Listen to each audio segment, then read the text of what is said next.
Hello everyone, Mr. Happy here, and in this video just wanted to share some commentary over an Alexander Floor 2 Savage kill. Now, I do want to precede this video by saying that this strategy is completely unoptimized and I would not recommend mimicking this strategy in any way, shape, or form. This is a week 1 strategy that we just didn't feel like tuning up because we were just trying to get back to A3 Savage and A4 Savage. So for the start of the fight, we just have our tank, pull the soldiers, nothing too crazy here, just go crazy on DPS. There's almost no need for any healing here. In fact, there shouldn't be any need for any healing. And after a few spells are thrown out, our Scholar gets in the Gobwalker, and we actually run a solo heal strategy. I personally don't like having the Scholar in there, and I'll explain why when we get to one of the later phases with 4 Jagged Dolls. Having a DPS that doesn't contribute much AoE damage can definitely be good here, and again, I'll explain that in a little bit. For this wave, we just have our Gobwalker throw 1 stack pretty much on this Hardmind and 1 on the Sniper. And we have them stun the Hardmind and drag it into the group. So that way we don't have to have tanks split up. You know, we just let the Gobwalker bring all the mobs to us pretty much. For this one right here, starts by stunning the Gordian Hardmine and putting 1 vulnerability stack on it. Also goes and throws a vulnerability stack on the Hardhelm, and we actually have one of our tanks pull a soldier over to this group. So when you spawn when this Hardhelm spawns with the Gordian soldier next to it, after a short delay, it'll cast an AoE physical defense buff. If there's no other Gordian mobs near that enemy, it won't actually cast the buff. So by dragging it away, it just never uses it at all. Makes it so that the tank that's over there tanking it can deal more damage. And our Black Mage is also pretty much soloing it alongside with our tank, while the other 3 DPS deal with the other group of mobs with the Snipers and the hard Mind over here. After that third wave, we're already a third through the fight, sort of. We have 2 snipers, 2 soldiers, and a boom-type Magitech Gobwalker. So for this, normally we have the Gobwalker person stun all 4 of the Gordian mobs, and then we just have to tank the Magitech Gobwalker. This specific attempt missed 2 of them, I think. I think they moved just before he managed to get the skill off. Normally, we would just stun all 4 of them and then kill them. Eventually, they'll wake up, but it doesn't really matter. These mobs don't do too much damage outside of the Gobwalker itself. Person also just drags bombs away from the group. This is pretty standard if you've done normal mode. And the big thing that's going to be different about Alexander 2 Savage is your use of recharge. Now, this ability existed in normal mode to regain EP on the Magitech Gobwalkers. For this Magitech Gobwalker, we actually bring it down. Me and the tank eventually are responsible for right here, just chipping it down to just under 15%, right there.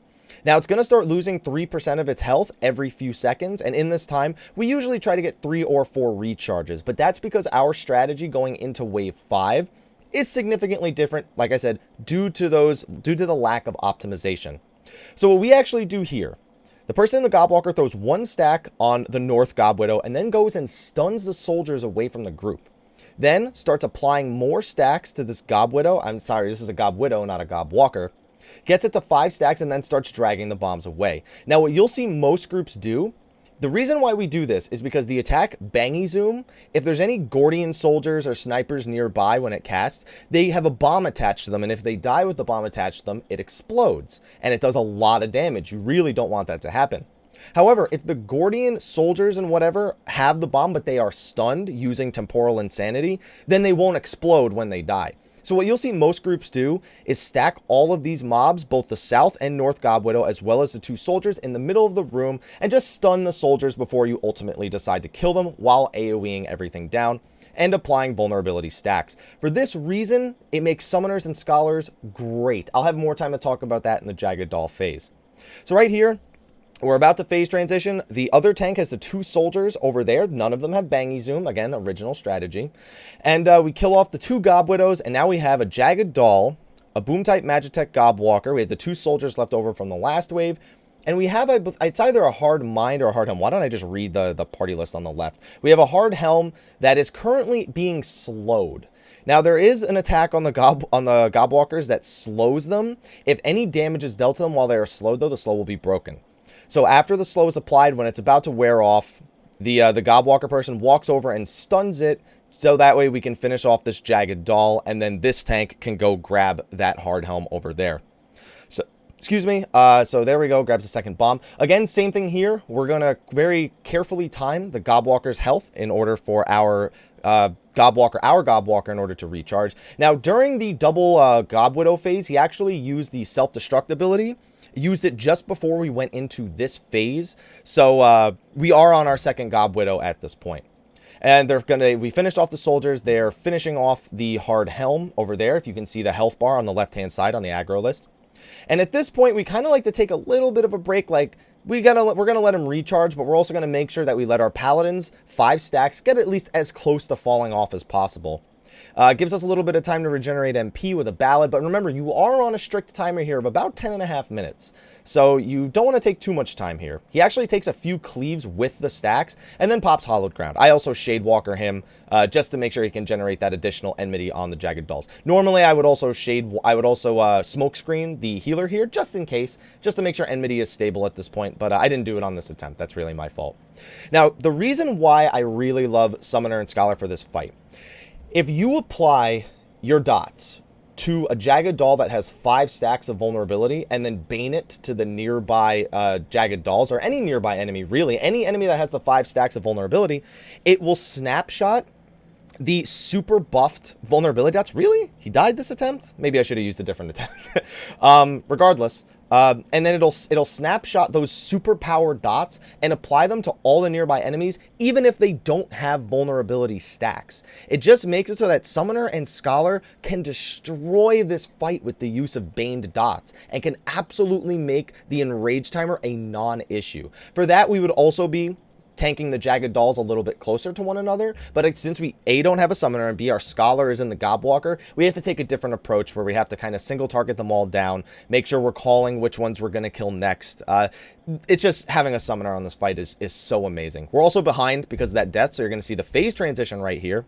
That phase transition is timed. I usually mark it, it's either 3 or 4 of those targeted AoEs. I'm pretty sure it's after 3 of them. I'd have to go back and watch. It's either 3 or 4, but you can check the timer in the top right. You can see when it starts and when it ends over the Duty Finder list on the right-hand side.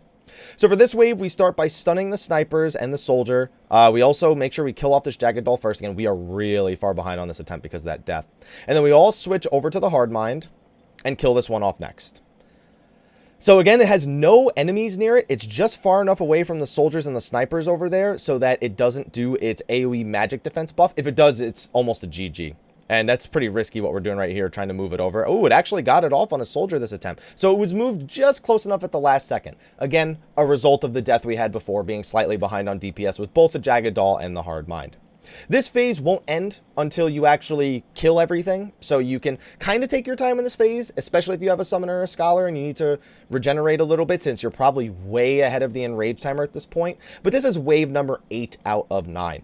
We also have the healer get out of his Gobwalker at this point in this phase, uses it on the group of snipers and soldiers, and now I get in the last Gobwalker. Now, there's a few things I do here that I didn't have to do that really cost us some time. We're also taking our time on this hard helm. I think I don't know why, I think we just said, let's just take a break. Yeah, look at people just jumping around. At this point, I think we were talking like, yeah, let's just take a break.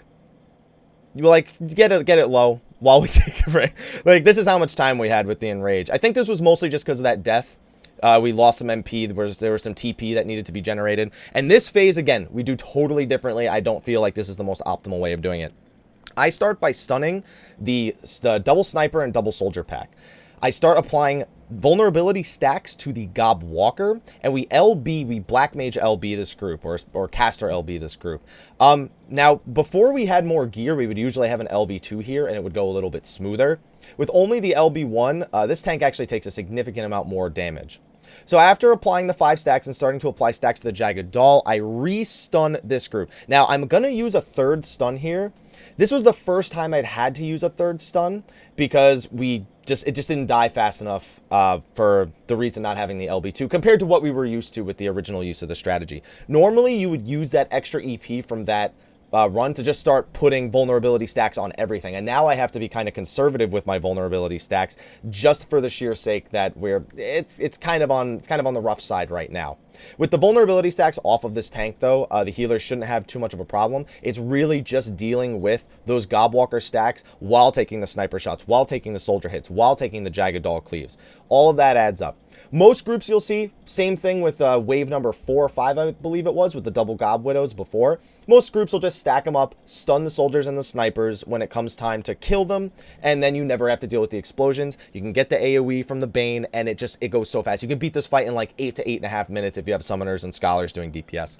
Again, at this point, I'm really contemplating just getting out and DPSing, and I will in a second here. I'm just at this point making sure that they have stacks. Now, I could also be applying stacks to the Gob Widow labeled Y over on the right-hand side there, and I start doing that here, but I could have started doing it sooner. So we're going to finish off Gob Widow, or is that Y? Is that Y? Yeah. Wait, is it? Yeah, okay, never mind. Yeah, it's Gob Widow C and Gob Widow Y. So anyway, going to apply final stack here out of EP, going to self-destruct, accidentally interrupted it right there. And that's where our third Gob Widow goes. At this point, I have to Huton. I probably should have just Kasatsu Suiton Trick Attacked right here, but we ended up hitting Enrage because of all that time we waited. I mean, we didn't actually hit Enrage, like, fully, like, it wasn't down to the clock, but it was pretty funny that because we sat there with the Hard Helm after the death of the Bard, that we were still able to stay ahead of it that much with the gear that we have. In case you're wondering what drops here, gloves, belts, and feet for any job can drop here. You also get a Gob coat. This is very similar to the carbon coat and the, I don't even remember what the name of the item was from Second Coil, but it allows you to upgrade any accessory, and that includes your belt. So this can upgrade an I-200 Esoterics accessory or belt. I don't know if the shield can, no, the shield is the Gob dip, never mind, yeah. So just right side accessories minus the shield plus the belt could be upgraded to from I level 200 to I-210. And this is pretty much the only way. This is the first point where Esoterics gear can be upgraded to I-210. So hopefully, even though, like I said, that was a very suboptimal strategy, I wanted to be upfront about that, at least you learned a little bit about the fight. I'm going to see if there's any Reddit posts for positions of all the mobs. I actually think I might have made them myself, or at least I have some left over from the normal mode that are applicable here. But I'll see if I can find a post to include, so that way you can kind of practice in your head which tank picks up what. You can kind of see what we did there, but might be a little bit easier if I have the placements put in the description of the video below. So, thank you for watching. Please look forward to my Alexander Savage 3 kill and commentary video, and I will see you guys in that video. Until then, take care.